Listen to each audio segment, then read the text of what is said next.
Monsieur, bonjour et soyez les bienvenus.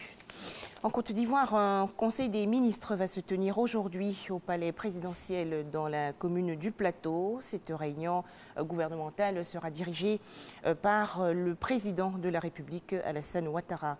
Plus de détails dans nos prochaines éditions.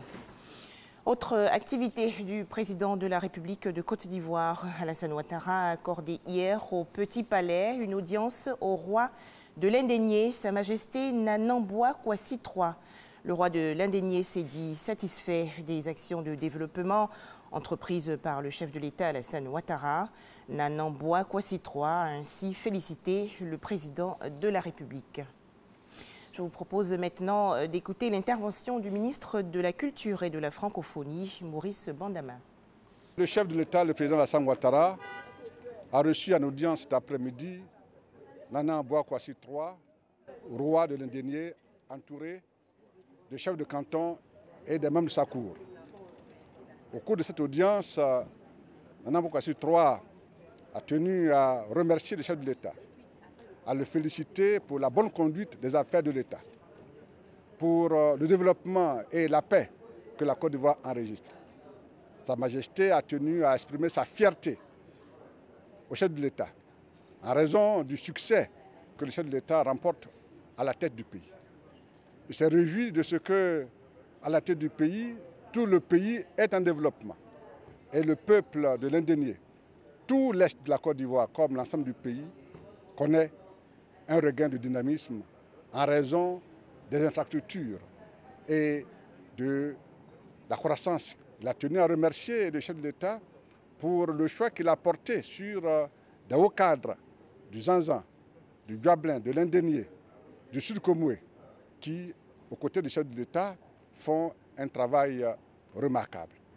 Il a formulé des vœux pour que le chef de l'État ait la santé et qu'il puisse avoir toujours la force de conduire la Côte d'Ivoire dans la paix et la stabilité.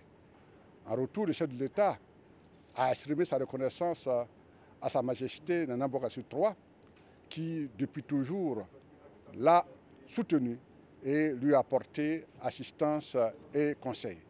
Le chef de l'État lui a fait l'état de la nation, la situation du pays, tant sur le plan national que sur le plan international, le succès que la Côte d'Ivoire remporte. Il a également formulé le vœu que le Nanamboa Kwasi III, ainsi que l'ensemble des rois et chefs du village, apportent leur soutien pour que la Côte d'Ivoire continue dans la paix et dans la fraternité. Hors de chez nous, l'actualité au Burkina Faso, l'attaque contre le village de Silgadji dans le Soum, dans la région nord du pays, est perpétrée le 25 janvier dernier, a fait 39 morts. C'est le dernier bilan dressé par le gouvernement burkinabé. La justice malienne a ordonné hier la remise en liberté provisoire du général Amadou Aya Sanogo et de ses co-accusés, en attente depuis près de 7 ans d'un jugement dans l'affaire des Bérets Rouges, affaire du nom de 21 hommes retrouvés morts en 2012 dans une fosse commune près de Bamako, la capitale. Direction la Centrafrique, où l'ancien président François Bozizé, de retour à Bangui, la capitale, s'est officiellement adressé il y a quelques jours à la presse. Dans son intervention, François Bozizé a demandé pardon à ses compatriotes pour ses erreurs commises quand il était à la tête du pays. L'ex-président centrafricain a également précisé que rien ne l'empêchait d'être candidat à la présidentielle de 2020. Un document d'environ 80 pages pour amener la paix au Proche-Orient entre Israéliens et Palestiniens. Le président américain Donald Trump a dévoilé hier son plan de paix fondé sur une solution à 2 États dans lequel il accorde à l'État hébreu nombre de concessions, parmi lesquelles la reconnaissance de Jérusalem comme capitale indivisible de Israël.